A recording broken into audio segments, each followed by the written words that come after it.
Hi, I'm Noelle Kamakani. I'm from Hawaii and I live in San Francisco, and I just experienced an amazing trip in the Galapagos on the Santa Cruz 2.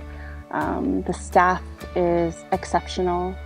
We've had a week beforehand in the islands in Isabela, Santa Cruz, and we thought that was amazing, but this is top notch. And everyone we've talked to on the boat said this first cruise experience is like we start at the top. So we're a little concerned that if we're starting at the top, where else is there to go from there? There's just so many amazing memories that we have that we thought, oh, this is 5-star experience here, and everything else is cherry on top. So, but yeah, it's unforgettable and lifetime experience, so highly recommend.